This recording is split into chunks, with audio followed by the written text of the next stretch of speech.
sustainable development.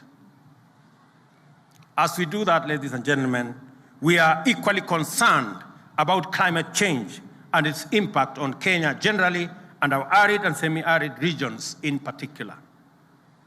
We will address the effects of this phenomenon as its ravaging effects at home and abroad.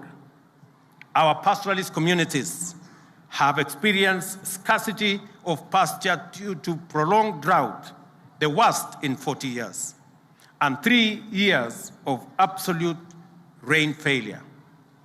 As a result, we have lost 2.5 million heads of livestock owing to this very severe drought.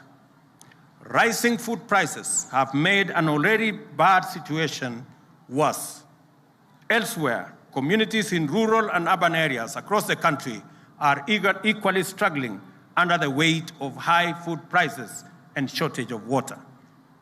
Without a doubt, climate change is complicating our roadmap towards socio-economic transformation and achievement of sustainable development goals. As we seek short-term measures to respond to the evolving situation, I have directed that a long-term and sustainable solution to the planetary challenges be put in place. The ultimate solution includes greening our country to more than 30% of tree cover by 2032. The central role forests play in addressing the effects of climate change has become more prominent now than ever, thanks to their unparalleled capacity to absorb, store carbon, and regulate climate. Of the 59.2 million hectares land in Kenya, only 5.2 hectares are under forest cover. The remaining 54 million hectares are largely in arid and semi-arid areas. The 10 counties with the highest forest cover are Nyeri, Lamu, Vihiga, Kirinyaga, Elgeyo Marakwet, Meru, Embu, Murang'a, Kilifi, and Nyandarua. On the reverse, the 10 counties with the lowest tree cover are Marsabit, Mandera, Wajir, Isiolo, Siaya, Migori, Busia, Machakos, Taita Taveta, and Uasin Gishu. I call upon the Council of Governors to facilitate more discussion to achieve parity in tree cover by using peer-to-peer learning and exchange of information. The government will champion the transformation of forestry and rangeland restoration to support the greening of Kenya so as to combat climate change. We are at the final stages of designing a special presidential forestry and rangeland restoration program. This effort is spearheaded by the Ministry of Environment and Forestry, various experts and partners in government, UN organizations, NGOs, and the academia. The objective is to grow 5 billion trees in the next 5 years and an additional 10 billion trees by 2032. This will eventually lead to the rehabilitation and restoration of 10 million hectares in our 290 constituencies, as well as some specially selected ecosystems and water towers threatened by degradation and destruction. To achieve this ambitious plan, the government will continue to support efforts by the Kenya Forestry Research Institute, KEFRI, in high-quality seed production in their 18 seed centers across the country. Agroforestry and farming of avocados, mangoes, and macadamia will also open new value chains for our export market, creating green jobs in those sectors. I therefore urge all Kenyans to support this government's call to grow at least 15 billion trees in 10 years.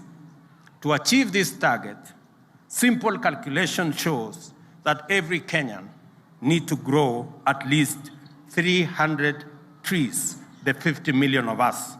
We will be able to grow 15 billion trees. And I will tell the ministry concerned, the Ministry of Environment, to issue a small certificate for every Kenyan who completes his round of 300 trees. Restoration in the presidential program will be undertaken by youth and women groups, civil society, communities, and religious organizations, leveraging on private sector and government financing. To ensure sustainable funding, Kenya is developing policies and strategies to tap into the global carbon market opportunities accessed through carbon trading. Additionally, the government will secure and protect public forests, rehabilitate and restore all degraded water towers and other forest ecosystems across the country. We will work towards fencing all fragile water towers and other ecosystems to protect them from encroachment.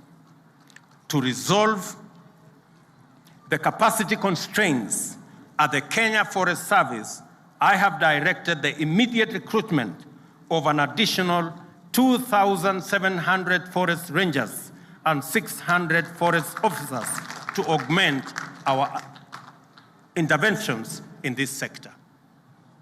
Shortly, I will also be inaugurating the Climate Change Council that will steer Kenya's climate action through stakeholder engagement coordinated in the presidency as required by the Climate Change Act of 2016.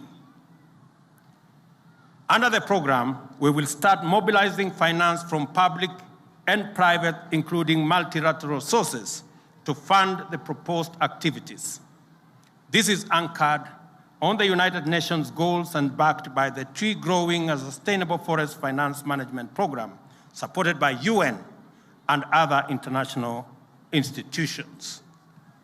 The program also responds to Kenya's commitment to help reduce global greenhouse gas emissions articulated in various multilateral environmental agreements and the United Nations Decade of Action on Ecosystem Restoration.